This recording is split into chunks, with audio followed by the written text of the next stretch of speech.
everyone, to It's Your Life, Have It Your Way. We'd like to wish all of you a very, very happy and exciting 4th of July. As we move into Independence Day this year, things are a little bit different for everyone, but it's still a time for celebration because we live in the greatest country of the world and that's ever been in the world. And we can celebrate the freedoms that we enjoy as American citizens. And that's what we're going to talk a little bit about today. You know, when our country was formed, it was formed by people who were struggling because they didn't have the freedoms that we enjoy here in this country today where they were living. They didn't have the right to own property. They didn't have the right to have any say in what went on with them. Taxation was rampant, and they had no control and no way of obtaining redress if they felt the taxation was unfair. They were ruled by rulers who pretty much called the shots. They had no say in how the government was run. And they didn't like it.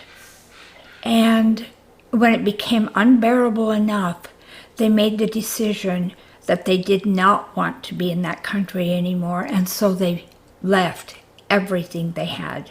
Family and friends and property, any kind of thing that they had, and they didn't have real property, but they left their belongings behind because they weren't able to bring them with them. And they came to a wild new country where they had to start all over.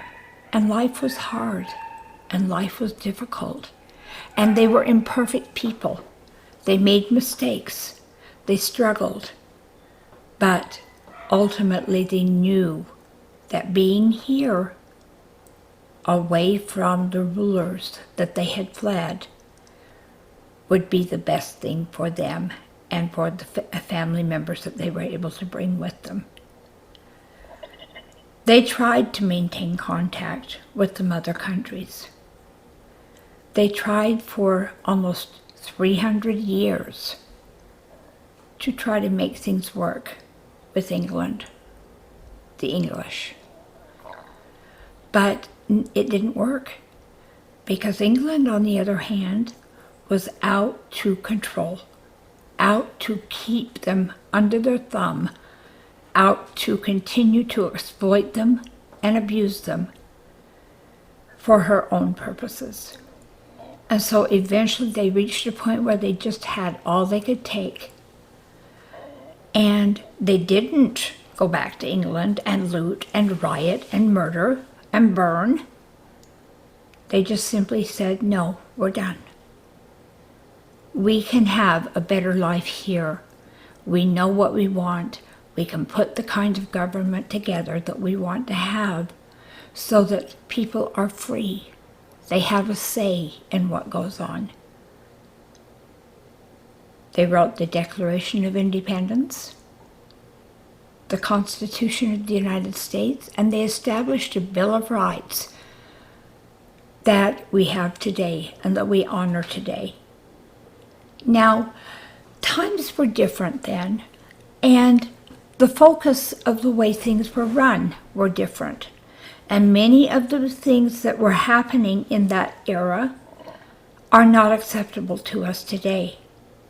But the basic concepts of what has made this country great still stand. And they are the things that are worth fighting for. Societies evolve. Changes happen on a steady, regular basis. And in the past, as you look at world history, we have seen many, many civilizations that were great rise until they hit their pinnacle and then fall. I believe we're at that point with the United States right now. And we have a choice to make. We can continue to rise, or we can fall. And it's going to be determined by us. And so what we need to do if we want to continue to rise, if we want to maintain the freedoms that we have that were guaranteed to us in our Constitution and our Bill of Rights, and if we want to make sure that everyone who is a citizen of the United States has those freedoms,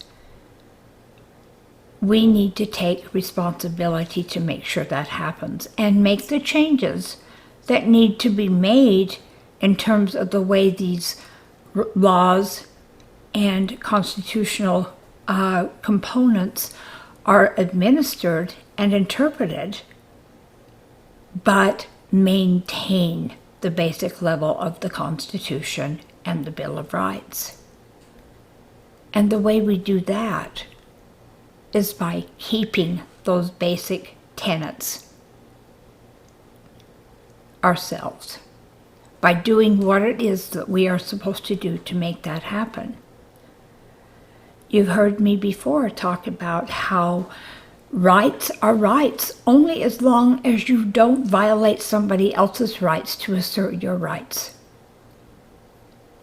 And if we engage in behavior that violates the rights of others in order to say we want our rights, then we are defeating the purpose. We are not asserting our rights. We are simply being bullies the same way the European governments were bullies to the earlier settlers. We are no better than the bullies we complain about. We are no better than the people who violated our rights and the people who violated the rights of our ancestors.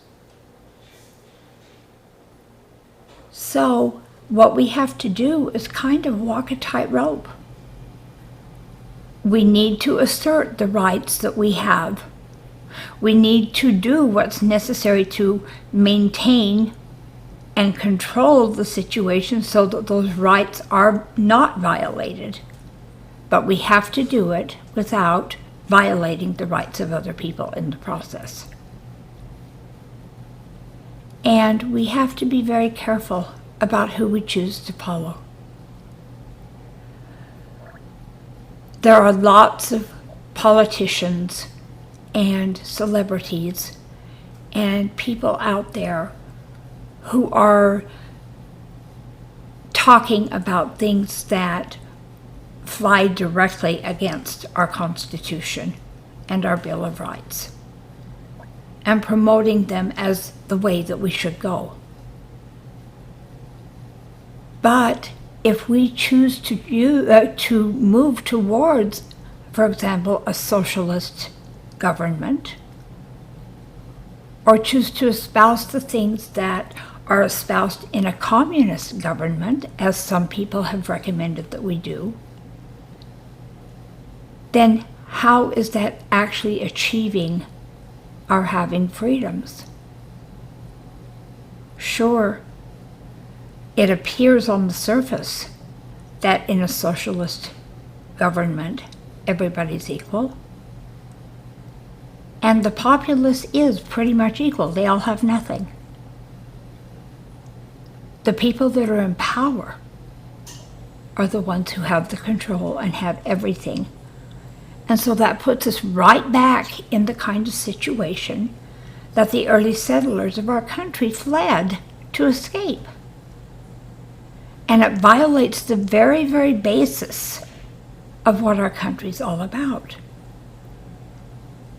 So before we move to align ourselves with people who are promoting that kind of thing, we need to take a hard look and decide if that's really what we want. And we need to question, why is it that countries who in today's world, why is it that countries who have that kind of government, why is it their citizens want to come to the United States? Because from all over the world, there are people constantly trying to gain admission to the United States because of the freedoms that we have here. So basically, we need to address this. It would be nice if everybody was equal, but that's against basic human nature.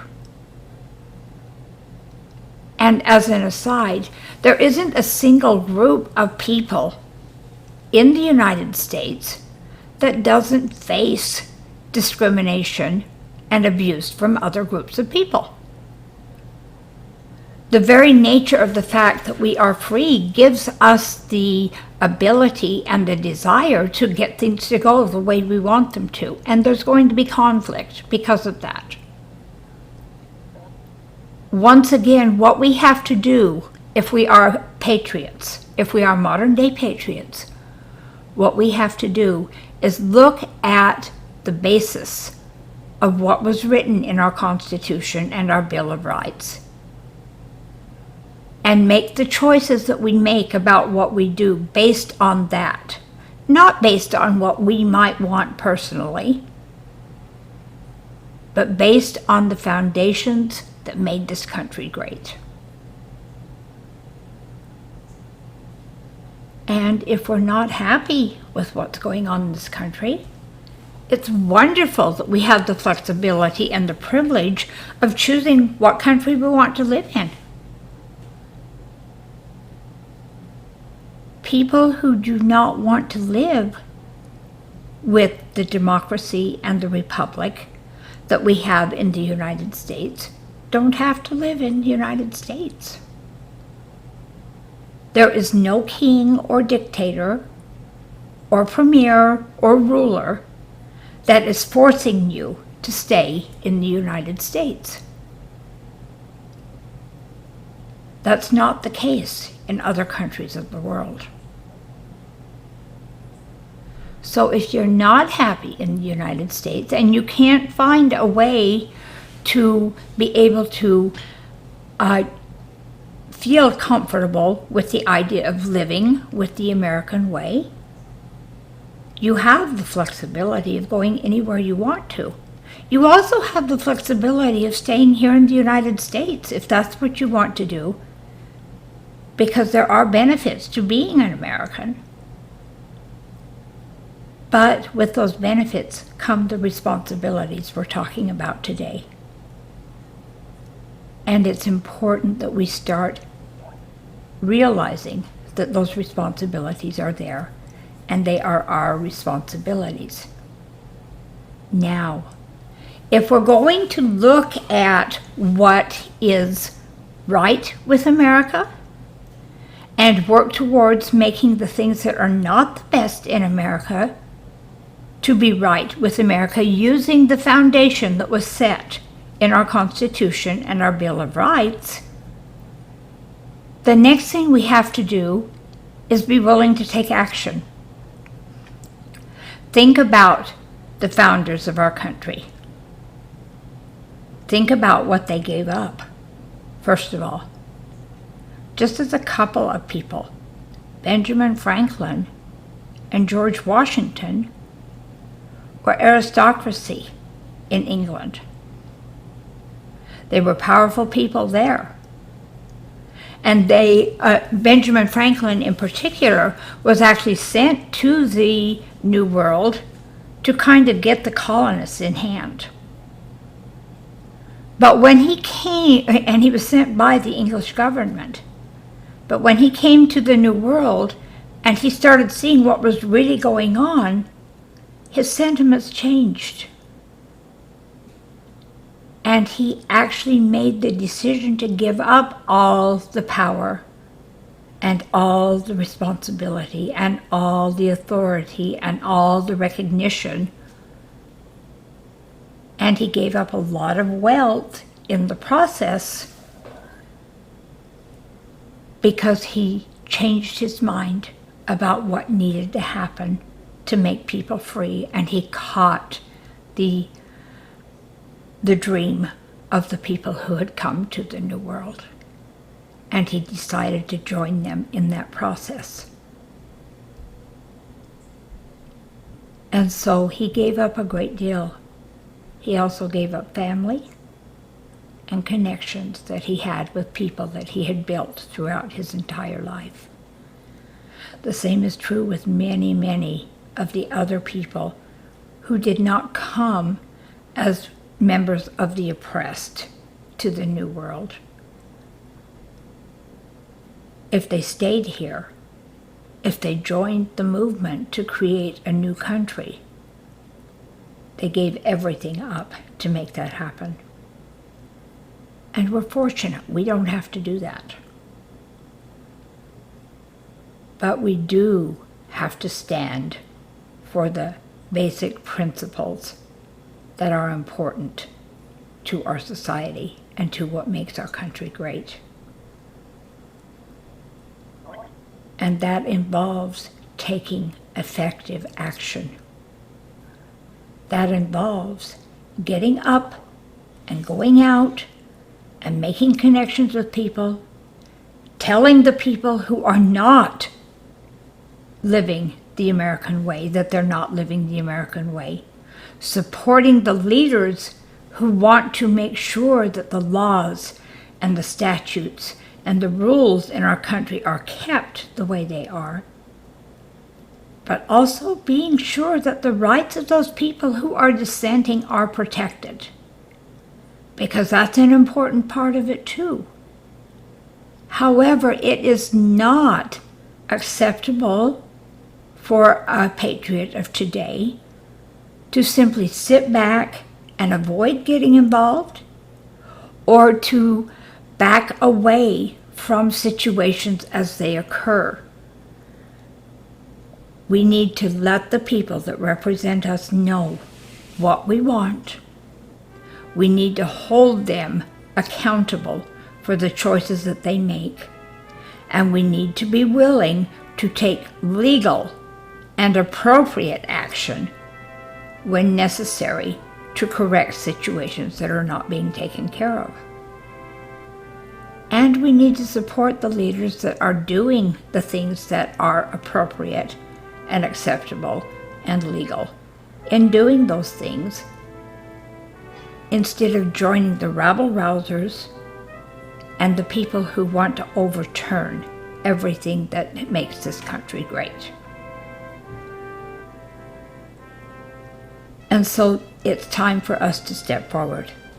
It's time for us to stand up for what we believe. It's time for us to stand up for our principles and our values, and to do it in a manner that will take effective action that will get a result that we're looking for, rather than sitting back and complaining or name-calling or blaming, but doing nothing that makes any real difference in changing things. So that's the secret. As we celebrate July 4th this year, let's celebrate and be thankful for the patriots in our history who created the foundation of what we have today that has made our country as great as it is. And in moving forward, let's take control of our lives. Let's start doing the things that need to be done to make this world what we want it to be. Thank you so much for joining me, and I'll see you next time.